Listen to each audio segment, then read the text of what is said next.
Kuku Raadios välja öeldud seisukohad ei pea ühtima Kuku Raadio seisukohtadega.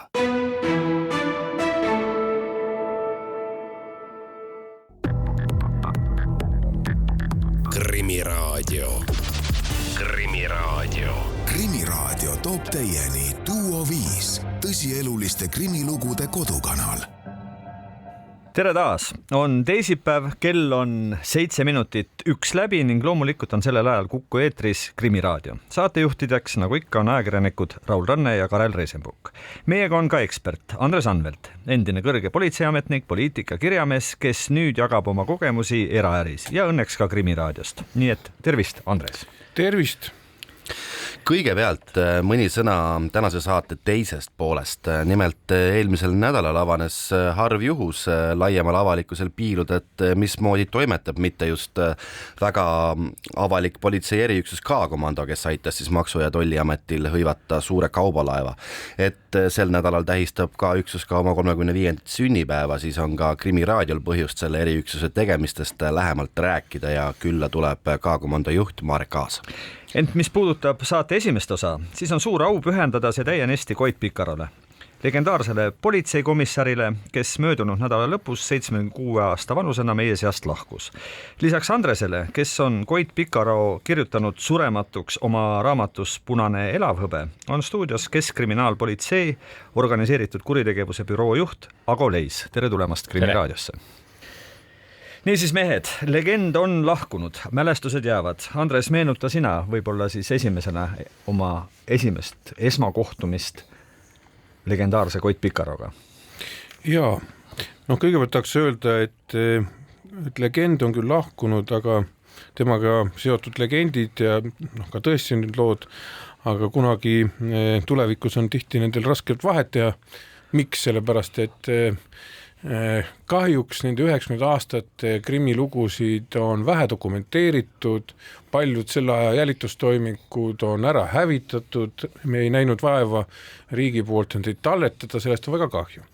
Aga Koit Pikaro minu ellu esimest korda astus ta sisse, õigemini astus otse kabineti sisse 89.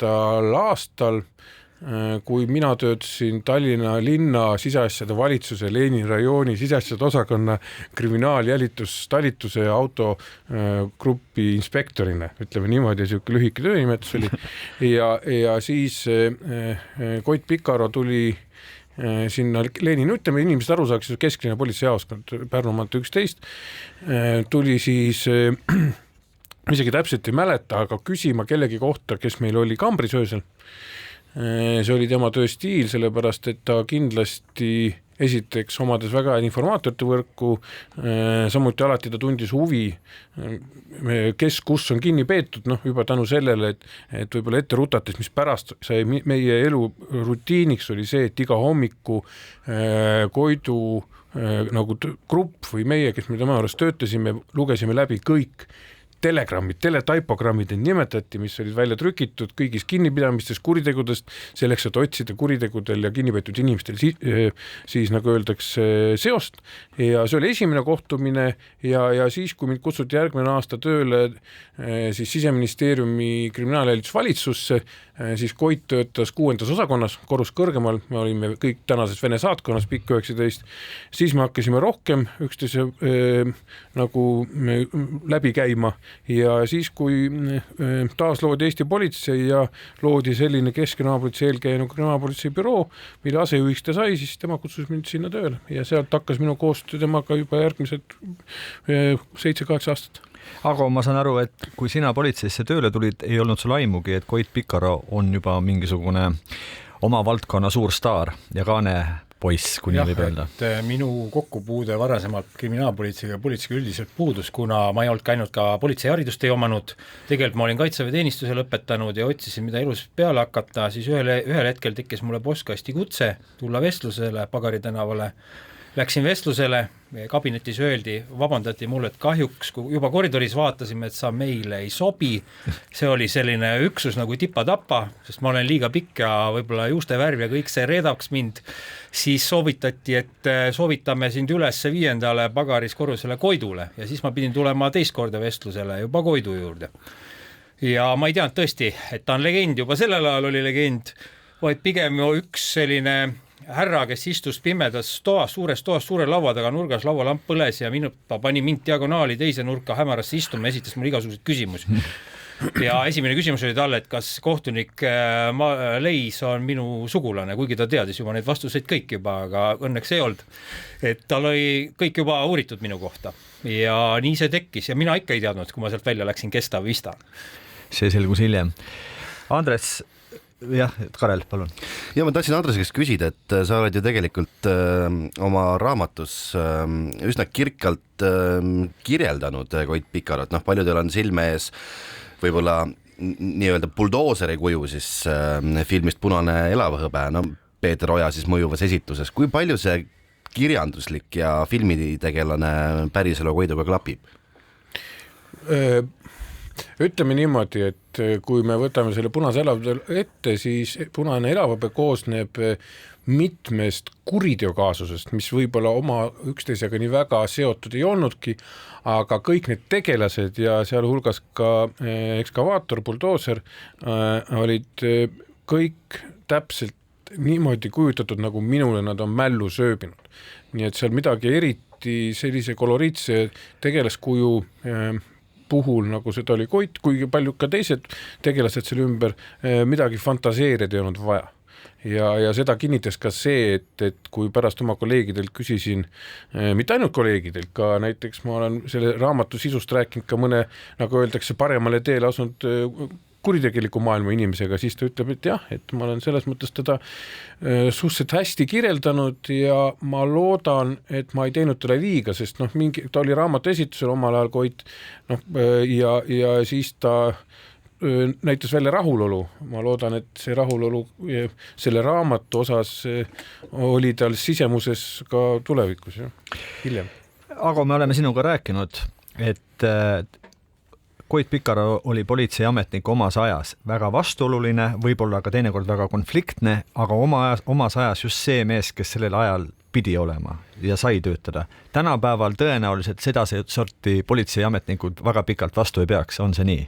Jah, et võib-olla selline hull aeg, selline üleminek Nõukogude Liidu ajast siis ka noorde Eesti Vabariiki, sellega seoses tuli ka meil hästi palju orgkuritegevust, siis see venekeelset gruppe, erinevad rühmad, Permid, Solikamskid, Kemeravod, et riik oli nõrk, politsei oli alarahastatud, noored Eesti poisid Eesti politseisse värvatud, ilma hariduseta, oskusteta, siis tegelikult Koit oli see, kes meid õpetas ja kanseldas, hoidis ka võib-olla suuremast kahjust ära meid ja suurestest lollustest.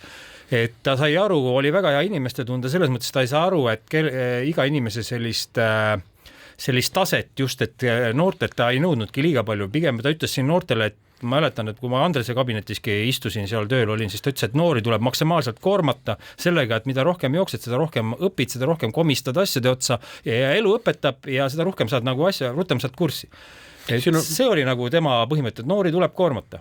Ma võib-olla täiendan Ago puhul seda veel, et ega öeldigi 90. aastate alguses, kui Koidust sai kriminaalpolitsei büroo direktor asetäitja, siis nii mõnigi juba, ütleme veel Nõukogude ajast pärit miilitsa või juba siis politseitegelane imestas selle kohta, et kuidas tal lastakse just karjääri teha, see oli siis toonaste ministrit omavaine jutt ja siis oligi vastus, et hull aeg vajabki hulli inimesi ja ma veel kord rõhutan, 93, eriti 94 oli Eestis ligi 400 mõrva ja eelmine aasta siin paarkümmend ainult, nii et saab aru, et see aeg ei olnud see, mida võrrelda tänase nii politsei kui pättide poole pealt. Ma saan aru, et tegelikult Koit võis olla ka üsna temperamentne inimene, on tema sellist vihast isegi kõneldud, kui asjad võib-olla viltu läksid. Kuidas see avaldus, mäletate te võib-olla mõnda hetke, kui midagi on valesti läinud? No ei, neid hetki oli palju. Ma nüüd ei ütle, et esiteks ta oli kindlasti inimene, kes viha, emotsionaalsus tolleaegses politseitöös oli täielikult omal kohal. Kindlasti ta oli inimene, kes seda viha ei kandnud oma kolleegide suhtes mitte kindlasti kaua edasi, kuigi mis siin salata, ta oli suhteliselt trafaretne ehk mustvalge inimene. Ehk need inimesed, kes ei, nagu öeldakse mingil määral, ei allunud tema või ei olnud osa tema maailmavaates, siis need võisid olla ikkagi selles tumedas nurgast, kus, nagu ma saan aru, Ago välja lasti peale esimest vestlust, aga üldiselt tema põhimõte oli selles, et kui on midagi juhtunud pahasti, siis tuleb seda tunnistada, tuleb see asi korda teha.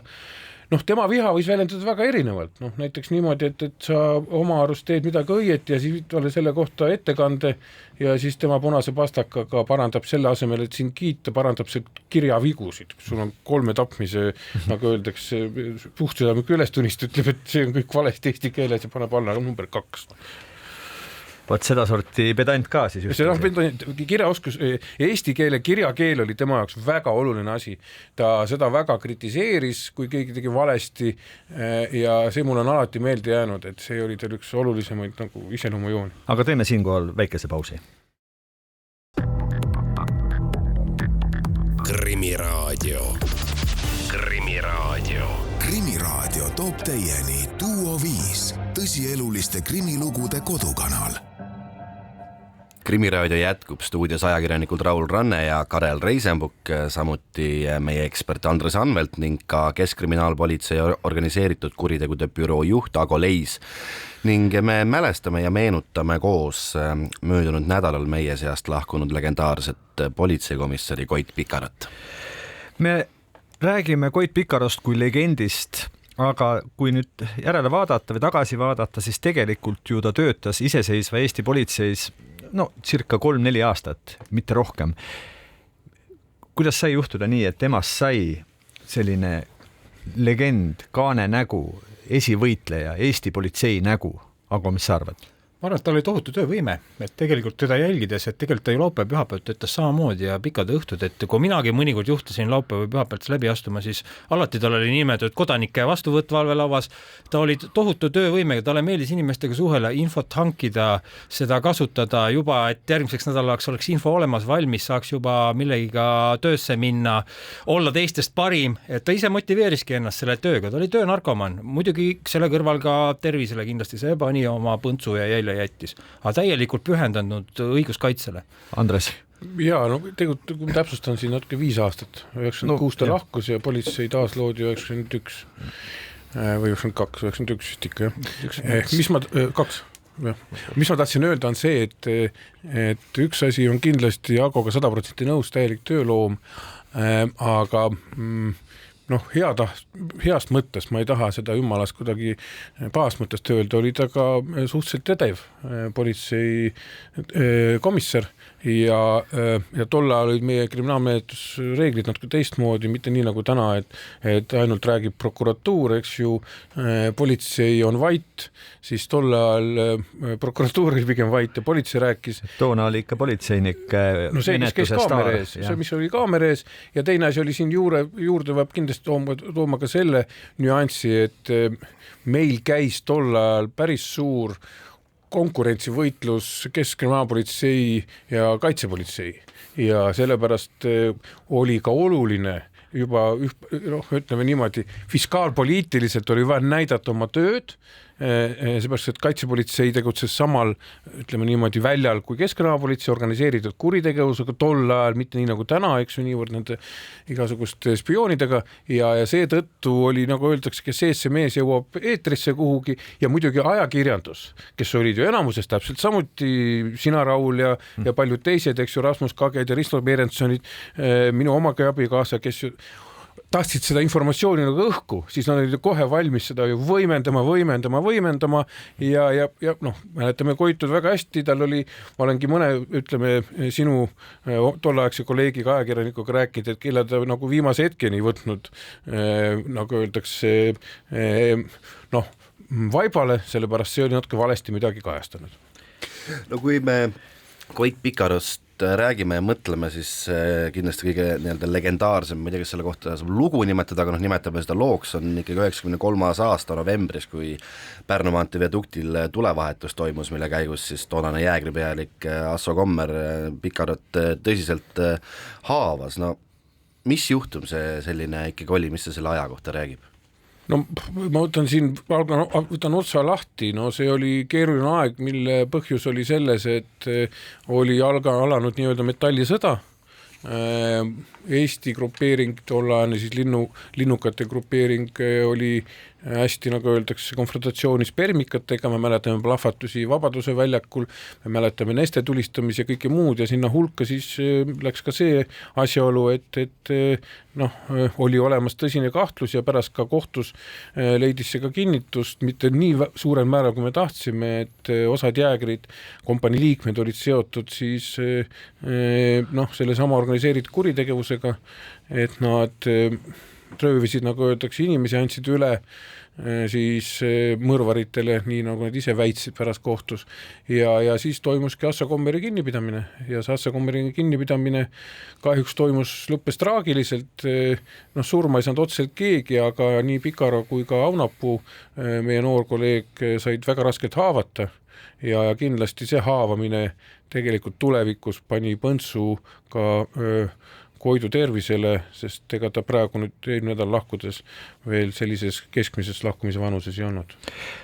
No igal juhul pani see ikkagi enam-vähem lõppu tema politseikarjäärile, sealt edasi juba järgnes pigem poliitiku karjäär ja siis juba eraäri. Aga sa ehk aita meenutada, kuidas toona nende samade erinevate Vene suurlinnade nime kandnud allilma rühmitustega üldse töötati? Mismoodi neid menetleti, sest nagu me enne rääkisime, Koit Pikaro oli vastuoluline inimene ja selles oma ajas väga õige inimene ja see aeg nõudis väga karme meetmeid, et üldse mingisuguseid kuritegusid lahendada. Kuidas see käis?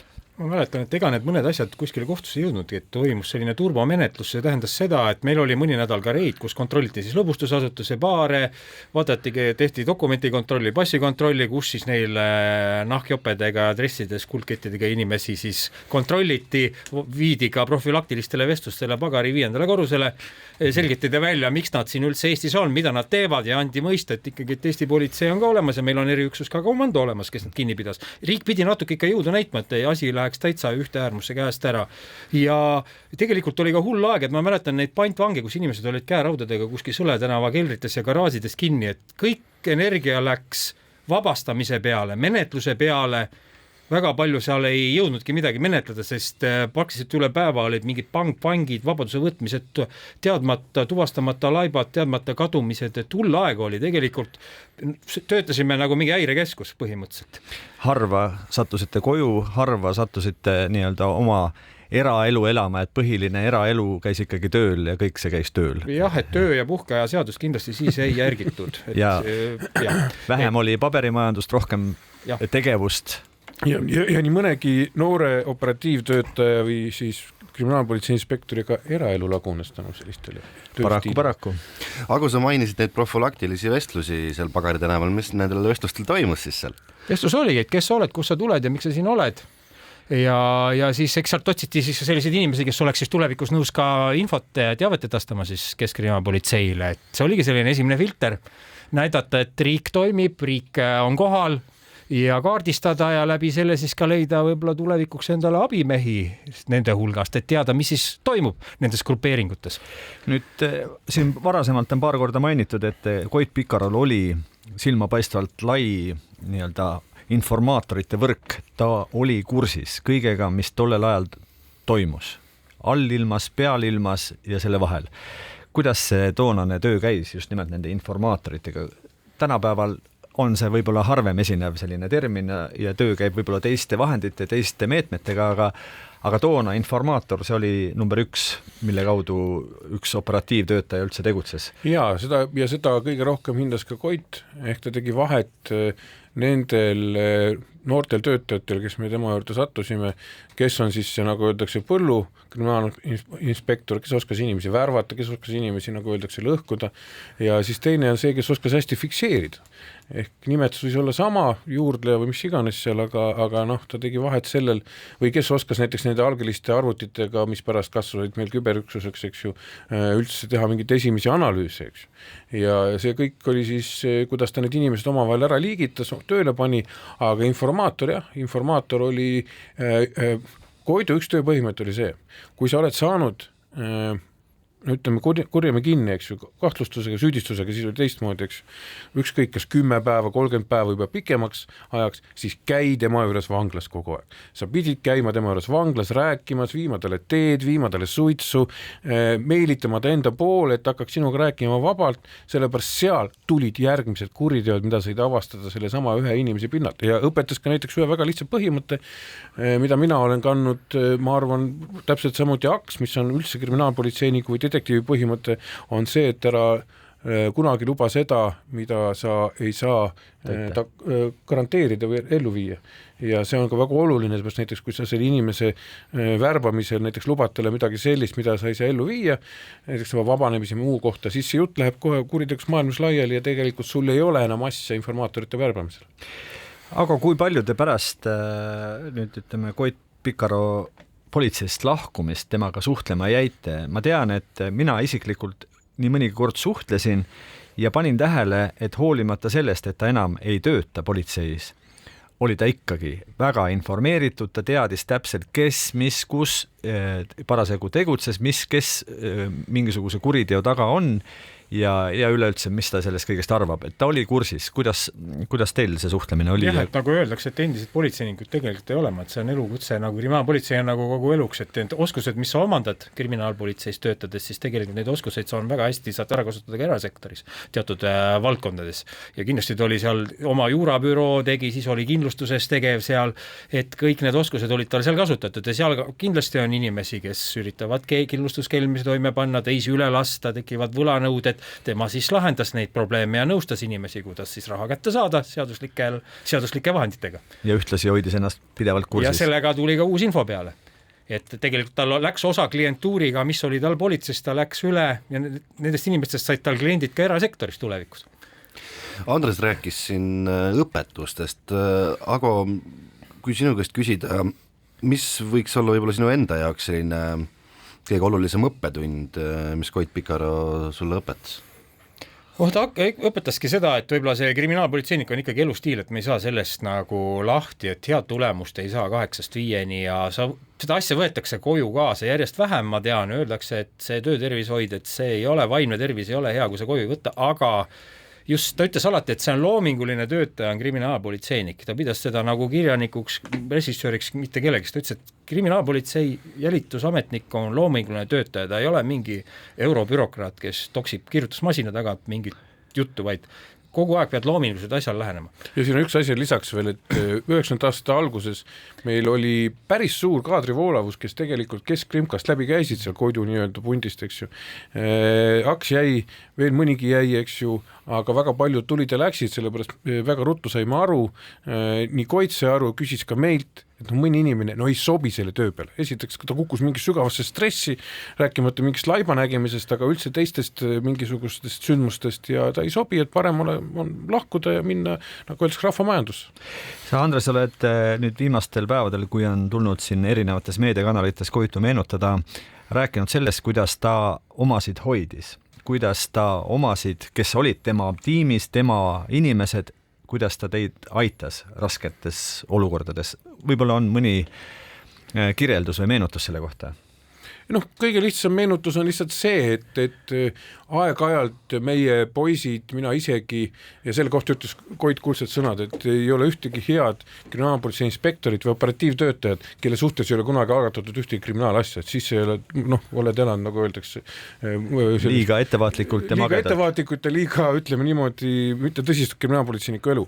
Ja seetõttu, kui me vahest sattusime mingite hammasrataste vahele, kus näiteks seesama mingi kurjam ütles, et temaga on pahasti käitutud või midagi muud sellist, siis ennem kui hakkasid prokurörid meid kuhugi välja kutsuma, siis Koit alati rebis telefoni enda kätte või ütles, et ei saa ei vasta mitte kuhugi.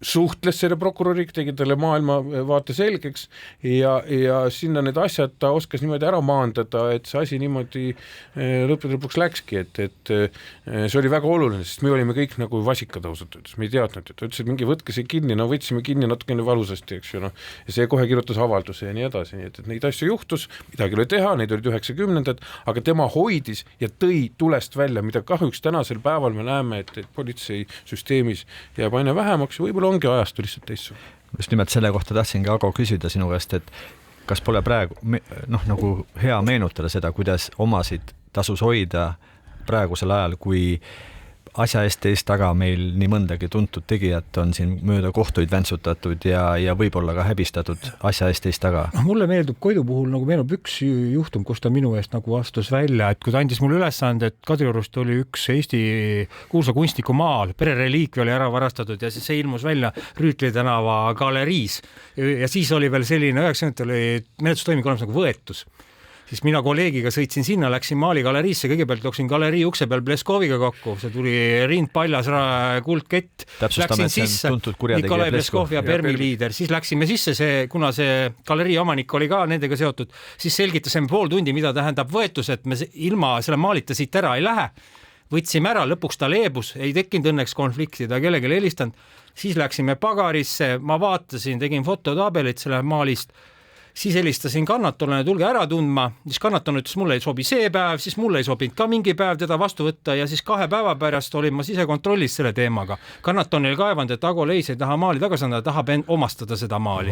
Ja siis sisekontroll tuli minu juurde ja siis Koit oli minu kõrval ja ütles, et mina andsin selle korralduse, noor poiss, siin ei ole mingit sellist alust ja see naisterahvas lahkus. Et ta seisis kohe minu eest ja reageeris väga jõuliselt minu eest. Siis tegelikult ta oli mind pannud sinna olukorda, mina olin lihtsalt vormistaja ja käsutäit. Ja tegelikult oli kõik õieti tehtud. Võttis keerulises olukorras vastutuse enda peale. Aga kui see kontroll tuleb, ehmatad ära, kui oled esimesed aastad tööl. Mis ma nüüd valesti teinud? Ise olen, ma arvates, olin kõik õieti teinud. Selline mees oli Koit Pikaro. Ago Leis, suur tänu, et te leidsite täna aega saatesse tulla, et üheskoos legendaarset politseikomissari meenutada. Meie lähme siit nüüd aga väikesele pausile ja pärast seda jätkame uue teema ja uue külalisega. Krimiraadio.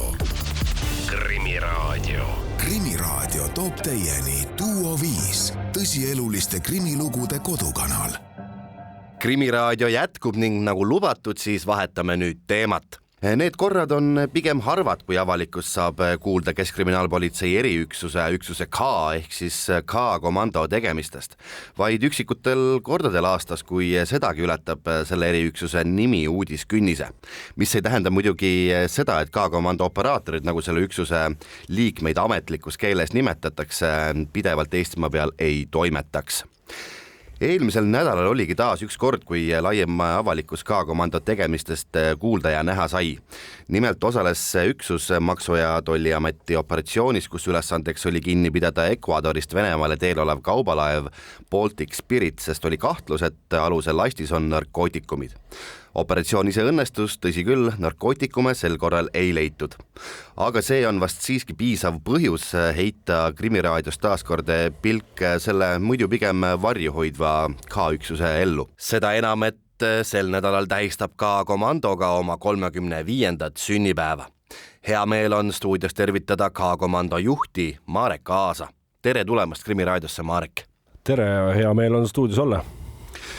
No nagu sissejuhatuses mainitud, siis K-üksus pole kunagi tahtnud olla avalikkuse ees rohkem kui vaja. Samas seekord saime me vaata, et otse ülekande sinna laevale laskumisest. Kas see on mingi uus K-üksuse poliitika või seda oli lihtsalt kuidagi jõu demonstreerimiseks riigil vaja kuidagi näidata? Ei ütle, et see kindlasti oli mingisugune selge selline poliitika, et kas me oleme nüüd rohkem või vähem nähtavad. Et eks me oleme ikkagi eriüksusena nähtavad siis, kui on vaja nähtavad olla. Ja sellel korral selline operatsioon nii-öelda meie töölauale sattus. Ja ma arvan, et on teatud mõttes igati õigustatud öelda, et see oli just see ülesanne, mille jaoks ka eriüksus treenib, ette valmistab ja otsustavatel hetkedel on siis valmis reageerima. Aga räägime sellest operatsioonist pisut nii palju kui saab. Mismoodi see eriüksuse K jaoks algas? Meie saime siis sellise esmase indikatsiooni ja informatsiooni Maksu- ja Tolliametilt, kellel siis tekkis nii-öelda või oli põhjendatud kahtlus või oli siis vihje, et ühel alusel tõenäoliselt salakaubavedu toimub ja seda siis on soov minna kontrollima.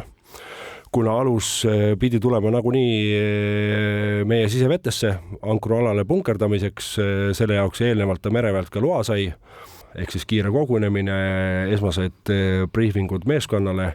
Ma saan aru, et eriti palju aega teil tegelikult reageerimiseks ei olnud, vist tihti ka komandotöös see nii ongi, et need teated tulevadki selliselt kiirelt ja kiirelt tuleb reageerida. Ma ei tea, kas see on suur saladus, et kui palju läks aega võib-olla esimesest abipalvest selleni, et juba laeva juures olite?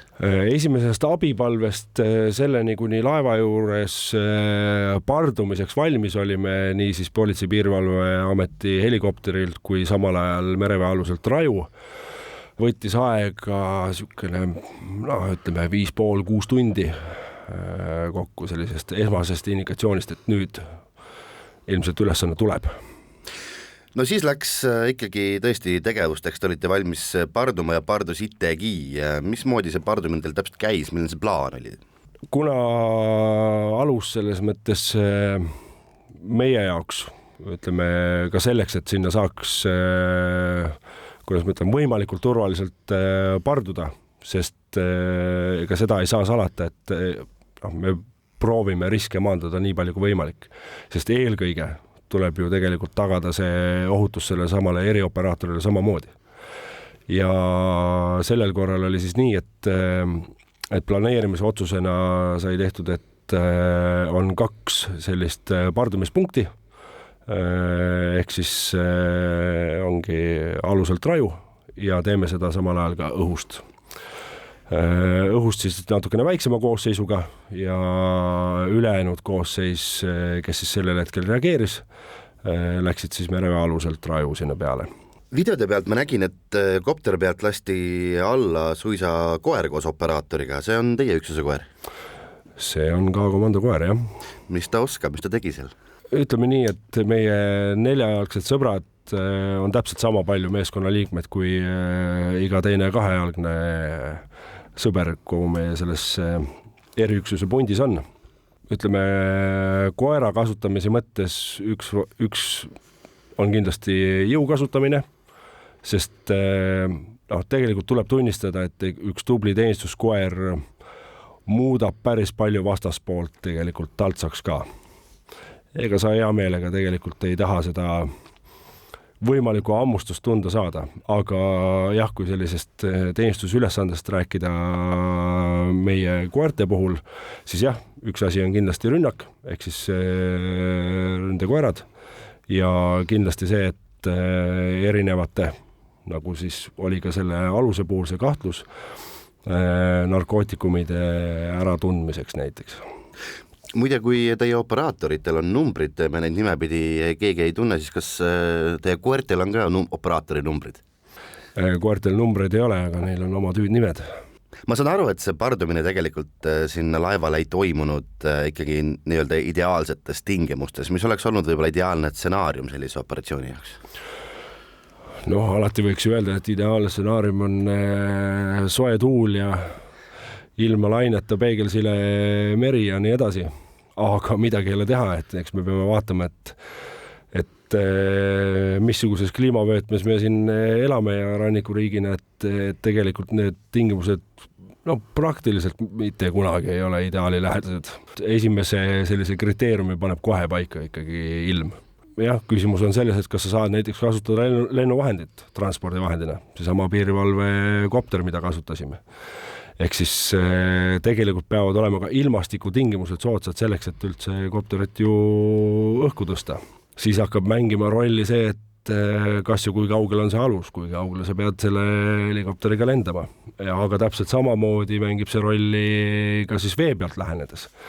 Peame arvestama sellega, et missugusel alusel meile üleüldse pardume. Kas ta on täislastis või on ta tühilastis näiteks.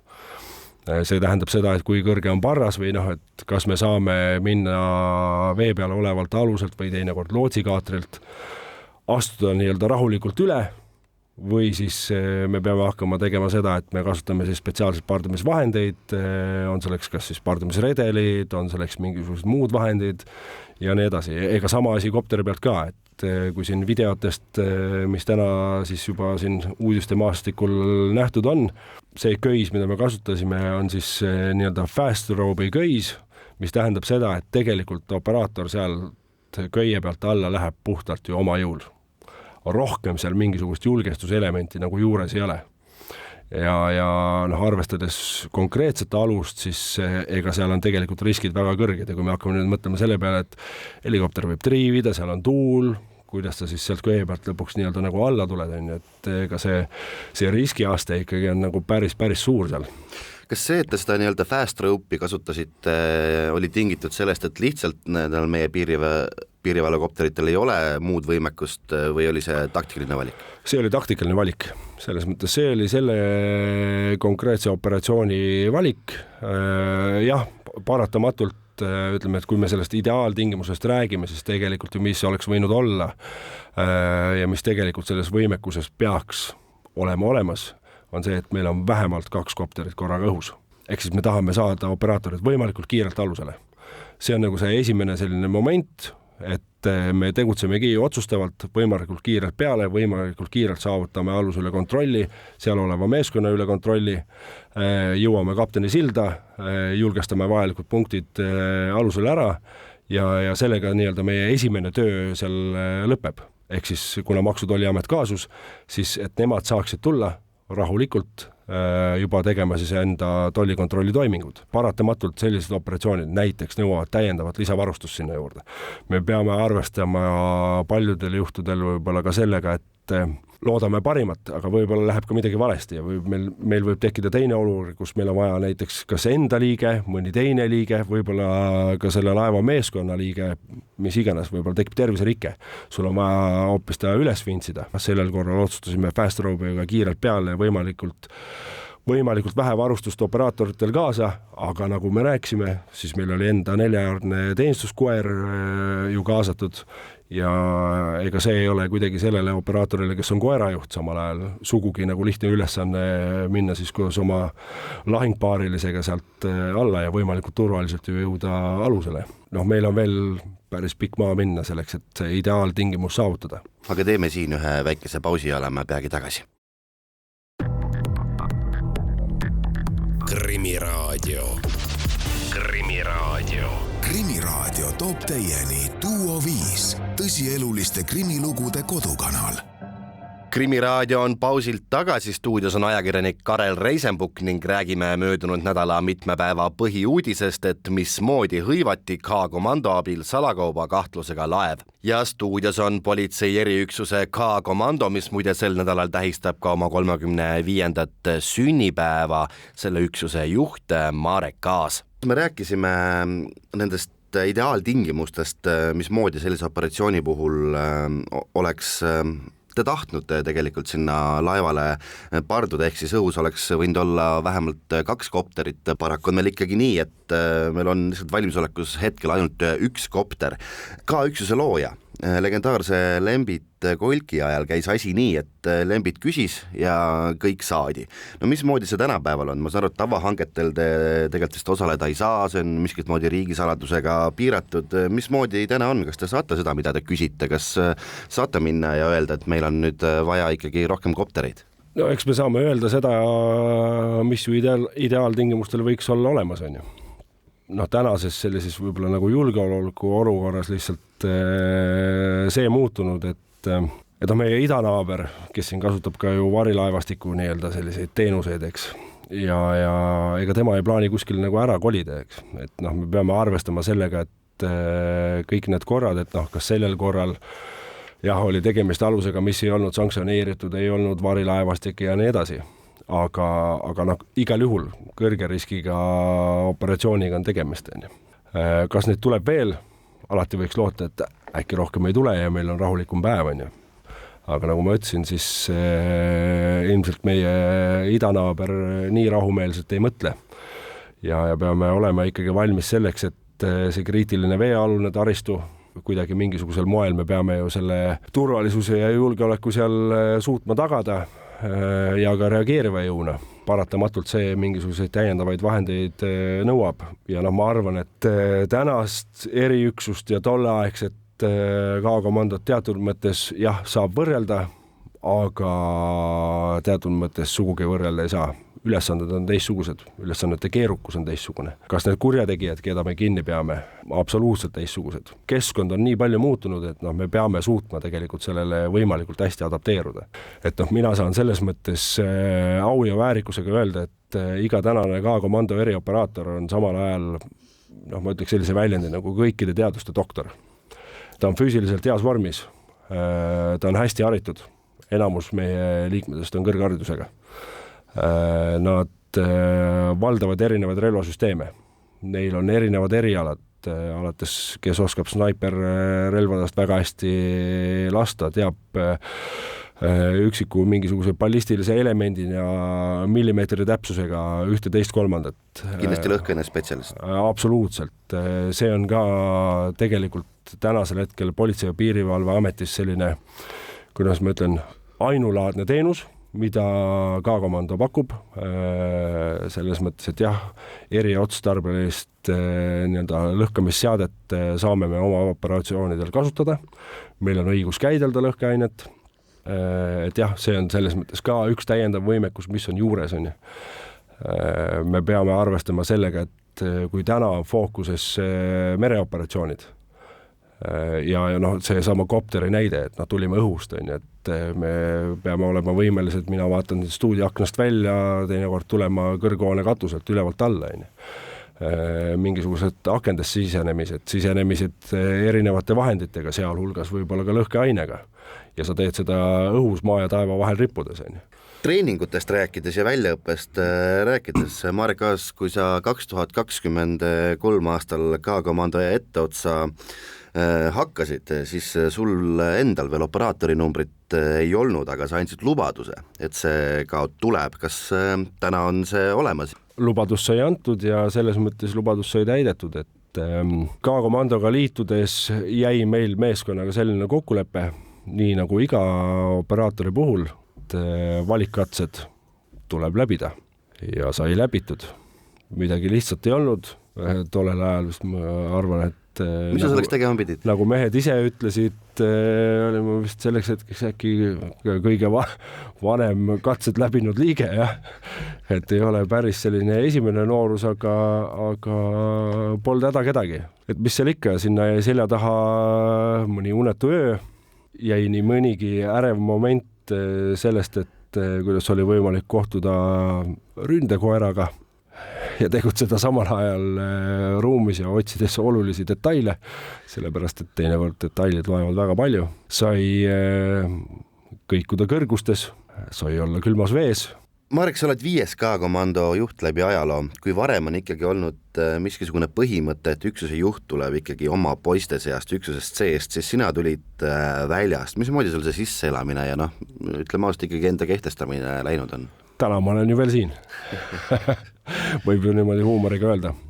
Ja ega selles mõttes oli see tõesti nii-öelda mustrist väljas. Arvestama peab seda, et kui ma siin erioperaatorist rääkisin, siis igaüks neist on omamoodi pähkel. Kulda väärt hinnaga pähkel ja au ja kiitus neile selles mõttes, et nad mind omaks võtsid. Ja eks see esimene samm oli see sama valikkatsete läbimine ja selle lubaduse nii-öelda nagu täitmine. Ma arvan, suures plaanis oleme tegelikult saanud hästi toimida. Selles koosseisus peab nagu arvestama niimoodi, et ega me igaüks põhimõtteliselt oleme omamoodi egodega. See on põhjusega erioperaator. See, et tal on erioskused, see paneb selle eri nime sinna juurde. Aga nad samal ajal on väga erilised inimesed, et sellepärast on need samad selektsioonid, valikkatsed, kõik muud sellised isikuomaduste nii-öelda nagu hindamised, et kui siin enne sissejuhatusena oli juttu ka sellest, et võib-olla K-komando alati ei ole nagu nii palju pildis, siis teistpidi me ei saa kuidagi hoida seda, et eriüksus ei ole pildis. See on meil Politsei- ja Piirivalveameti tipuvõime ja me saame alati selles mõttes öelda, et jah, me oleme siin, me oleme kohal, olenemata riigi väiksusest, eriüksuse võib-olla väiksusest, me oleme väga kõrgelt hinnatud oma partnerite seas. Et sellest ettevalmistusest ka, et me siin 2 nädalat tagasi tegime ühe helikopteritreeningu koos Soome partneritega, olime selles mõttes ka ju nähtaval ja põhjusega, sest me valmistamegi erinevateks olukordadeks ennast ette. Möödunud aasta sügisel osalesime Rootsis Atlase õppusel nimega Trident, ja kui me nüüd mõtleme niimoodi, et me saime sinna minna meeskonna koosseisus kogu oma varustusega, oma eriüksuse paadiga, mis täna küll täidab Frontexi missioonil ülesandeid, ehk siis me oleme päris suure rahvusvahelise haardega, olenemata oma väiksusest, siis tulid teised partnerid juurde ja ütlesid, et mehed, te olete tõesti tasemel. No see on kindlasti tunnustus, mida iga juht tahab oma üksuse ja meeskonna kohta kuulda. Lõpetuseks veel, ma saan aru, et te hiljuti mängisite -18 kraadiga jääaugus vees Kaitsevägede erioperatsioonide keskusega võrkpalli. Kas see oli ka ettevalmistuse osa või? See oli sõbralik kokkulepe. Aga tegelikult oli osa selle võrkpallimängu eesmärgist see, et ega me ju teeme igapäevaselt tegelikult oma teiste partneritega siseriiklikult samamoodi koostööd. Ja ma tahaks öelda, et see on praktiliselt igapäevane. Ja teinekord võid võtta sellise fun momendi või sellise teistmoodi keskkonna ette ja nagu ma ütlesin, valikatsetel tuleb ka olla külmas vees. Õnneks see 2 kraadi soe või külm vesi esimese hooga alati on selline šokeeriv, et ma ilmselt tegin ka sellist nagu, ei olnud tore, sest vesi kaanetas kohe. Samal ajal natukene ikkagi seda taliujumist on ka tehtud ja põhja ei olnud, oli sügav, aga jah, üks eesmärk näidata seda, et teeme koostööd, näitame seda pisut teistsuguses keskkonnas ja paratamatult erioperatsioonide väejuhatus, eriüksus K-komando, need inimesed on natukene teistmoodi, et selleks, et seda väljakutset nagu hästi teha, siis tuleb selle jaoks luua keskkonda ja miks mitte, võtame erioperatsioonide tublid ajateenijad sinna juurde ja teeme ühe sõbraliku mängu. Ja mis kõige olulisem, kes võitis? Kuidas ma siis ütlen? Võitsid vanad ja pikaajalised olijad ja seekord võitsid juhid. Marek Aas, K-komando juht, aitäh, et sa täna Krimiraadios tulid. Sellega on tänane Krimiraadio lõppenud. Täname kõiki külalisi ning loomulikult kõiki meie kuulajaid. Järgmine Krimiraadio on eetris nagu ikka järgmisel teisipäeval kell 1. Kuulmiseni. Krimiraadio. Krimiraadio. Krimiraadio toob teieni Duo 5, tõsieluliste krimilugude kodukanal.